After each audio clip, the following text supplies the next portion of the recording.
দেখো এখানে একটা অঙ্ক দেওয়া আছে, সেই অঙ্কটা হচ্ছে কি যে একজন অসৎ ব্যবসায়ী একটি দ্রব্য 1 কিলোগ্রামের পরিবর্তে 900 গ্রাম দেয় এবং ক্রয় মূল্যের ওপর 20% লাভে দ্রব্যটি বিক্রয় করে। প্রকৃত লাভ বা ক্ষতির হার কত? ওকে, আমরা অঙ্কটা করবো। দেখো 1 কিলোগ্রাম সমান 1 কিলোগ্রাম সমান 1 কেজি নিলাম, 1 কেজি সমান 1000 গ্রাম। ওকে, নাও কোয়ান্টিটি লিখবো এখানে, আর এখানে লিখবো কস্ট। ওকে, কোয়ান্টিটি কী ছিল আমার প্রথমে? 1000 গ্রাম ছিল।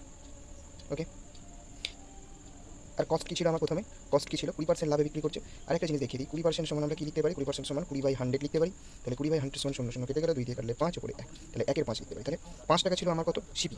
5 টাকা ছিল আমার সিপি। তাহলে সিপি সমান কত হবে? 5 টাকা।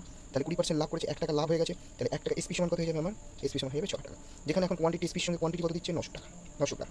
তাহলে 900 গ্রামের রেসপেক্টে তাহলে সিপি কত দাঁড়াবে? 900 গ্রামের রেসপেক্টে সিপি কত দাঁড়াবে? 900 into 5, that is equal to 4500। ওকে, আর 1000 গ্রামের রেসপেক্টে এসপি কত দাঁড়াবে? এসপি দাঁড়াবে 1000 into 6, 1000 into 6, that is equal to 6000। অতএব এর ডিফারেন্স কত হবে? 1500। তাহলে আমার এসপি কত? সিপি কত আমার? সিপি হয়ে গেছে এটা, এসপি হয়ে গেছে এটা। তাহলে সিপি কত আমার? 150, একটা জিরো বেশি দিয়ে ফেলেছি, 1500। তাহলে কার রেসপেক্টে হবে? 450, 00 রেসপেক্টে। 100-এর উপরে দেখবো আমরা। তাহলে এই জিরো কেটে যাবে, 15 দিয়ে কাটলে এখানে 1 থাকে, এটা 15 দিয়ে কাটলে এটা 3 থাকে। তাহলে কত যাবে? 100/3, দ্যাট ইজ ইকুয়াল টু 33/13%। তাহলে আনসার কত হলো আমাদের? 33/13%। তাহলে এর আনসারটা হবে এটা। ওকে।